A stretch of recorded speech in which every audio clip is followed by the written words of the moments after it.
வணக்கம். இன்றைக்கி நம்ம கருப்பு கவுனி அரிசியில் நல்லா மொறுன்னு முறுக்கு செய்யலாம். முறுக்கு சுடுறதுக்கு தேவையான அளவுக்கு கருப்பு கவுனி அரிசி எடுத்து நல்லா கழுவிட்டு நம்ம எப்பயும் சமையலுக்கு யூஸ் பண்ணுற தண்ணியை ஊற்றி ஊற வச்சிடலாம். எப்பயும் கருப்பு கவுனி அரிசி கொஞ்சம் ஊறுறதுக்கு லேட் ஆகும், அதனால் கொஞ்சம் நல்லா ஊறட்டும். ஒரு 10 மணி நேரத்துக்கு ஊற வச்சுருங்க. இந்த ஊறுற அரிசிலேயே நமக்கு காரத்துக்கு தேவையான அளவுக்கு வரமிளகாவும் போட்டு ஊற வச்சிடலாம். இப்போ இந்த முறுக்கு சுடுறதுக்கு வெறும் கருப்பு கவுனி அரிசி மட்டும்தான் ஊற வைக்கிறோம் அப்படின்னா முறுக்கு சுடும்போது கொஞ்சம் நேரம் ஆகும். பொறுமையாக மீடியம் ஃப்ளேமில் வச்சு தான் வேக வைக்கணும். இல்லை முறுக்கு கொஞ்சம் சீக்கிரமாக செஞ்சு முடிக்கணும் அப்படின்னு நினைக்கிறவங்க என்ன பண்ணலான்னா கருப்பு கவுனி அரிசி பாதி, நார்மல் வெள்ளை அரிசி பாதி ரெண்டும் கலந்து கூட ஊற வச்சுக்கலாம். சரி, இப்போ இந்த ஊற வச்ச அரிசி நல்லா 10 மணி நேரம் ஊறிடுச்சு. இனிமேல் இதை கிரைண்டரில் போட்டு நல்லா நைஸாக அரைச்சி எடுத்துக்கலாம். மாவு வந்து நல்லா நைஸாக சந்தனமாட்டம் அரைச்சிடணும், அப்போ தான் முறுக்கு நல்லாயிருக்கும். இப்போது அந்த மாவில் கலக்கிறதுக்கு தேவையான பொருள்லாம்: கடலை மாவு 1 கப், தோல் நீக்கின வெள்ளை உளுத்தம் பருப்பு மாவு 1 கப், உளுந்து மாவு வறுத்து அரைச்சி வச்சுக்கணும், வெண்ணெய் 2 தேக்கரண்டி, சீரகம் 1 தேக்கரண்டி, ஓமம் 1 தேக்கரண்டி, அப்புறம் பெருங்காயம் ஒரு 1/4 டீஸ்பூன், அப்புறம் எள்ளு வேணும்னா 2 தேக்கரண்டி சேர்த்துக்கோங்க. இந்த அரிசி ஆட்டும் போதே நான் முறுக்குக்கு தேவையான அளவுக்கு உப்பு போட்டு ஆட்டிட்டேன், அதனால் இப்போ உப்பு சேர்த்துக்க தேவையில்ல. இந்த கடலை மாவு உளுத்த மாவுனுடைய அளவுலாம் ரொம்ப அப்படியே கரெக்டாக இருக்கணும்னு அவசியம் இல்லை. இல்லை உளுத்த மாவு இல்லைன்னா கடலை மாவே கூட கொஞ்சம் சேர்த்து போட்டுக்கலாம். இப்போ நம்ம கிரைண்டரில் மாவு ஆட்டி தோண்டும் போது கொஞ்சம் கொலன்னு தானே தோண்ட முடியும். அப்படியே முறுக்குப்படியில் போட்டு செய்ய முடியாது இல்லையா? அதுக்காக தான் இந்த கடலை மாவு உளுத்த மாவுலாம் போட்டு பிசைஞ்சிக்கிறது. மற்றபடி டேஸ்ட்லலாம் ஒன்றும் வித்தியாசம் பெருசாக வராது. அதனால் மாவுனுடைய அளவுலாம் முக்கியமே இல்லை.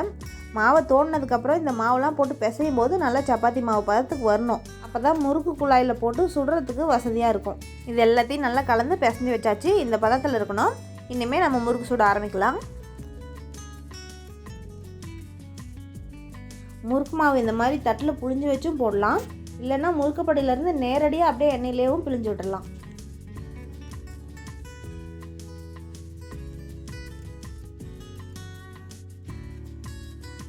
இந்த முறுக்கு வேகிறதுக்கு மட்டும் தீயை கொஞ்சம் நல்லா மீடியம் ஃப்ளேமில் வச்சு பொறுமையாக வேக வைக்கணும். ஏன்னா நான் வெறும் கருப்பு கவுனி அரிசி மட்டும்தானே சேர்த்துருக்கேன். அதனால் முறுக்கை போட்டு ஒரு 2 நிமிஷத்தில் நமக்கு வெந்துட்ட மாதிரி தெரியும். அது பார்க்குறதுக்கு தான் அப்படி தெரியும், உள்ளே வெந்திருக்காது. அதனால் மீடியம் ஃப்ளேமில் வச்சு கொஞ்சம் நல்லா வேக வைக்கணும். அது இல்லாமல் தீ கொஞ்சம் அதிகமாக எரியும் போது முறுக்கு சீக்கிரமாகவே மேலே கருகிடும். ஆனால் உள்ளே சாப்பிடும்போது நமக்கு வதன்னு இருக்கும், மொறுமொறுப்பாக இருக்காது. அதனால் தீயை கச்சிதமாக மீடியம் ஃப்ளேமில் வச்சு பொறுமையாக வேக வச்சு எடுக்கணும். நல்லா கொதிச்சிட்டு இருந்த எண்ணெய் அப்படியே கொஞ்சம் கொஞ்சமாக அடங்கிடுச்சு பார்த்திங்களா? இந்த சமயத்தில் நம்ம முறுக்கு அரிச்சு எடுத்துக்கலாம்.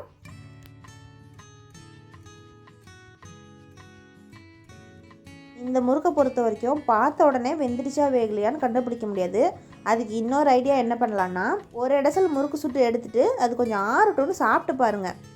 அது நல்லா சாப்பிட்றதுக்கு மொறுமொறுப்பாக இருந்துச்சுன்னா மிச்சம் இருக்கிற மாவெல்லாம் அதே பதத்தில் சுட்டு எடுத்துருங்க. நான் மறுபடியும் சொல்கிறேன், நார்மல் வெள்ளை அரிசியில் சுடுற முறுக்கு மாதிரி இந்த கருப்பு கவுனி அரிசி முறுக்கு சீக்கிரம் வேகாது. அதனால் பார்த்து கச்சிதமாக பொறுமையாக சுட்டு எடுத்துருங்க. பாரம்பரிய அரிசி வகைகளில் சுவையிலும் சத்துக்களிலும் மிகச்சிறந்த கருப்பு கவுனி அரிசியில் செய்த மொறு முறுக்கு தயார். சாப்பிடலாம்.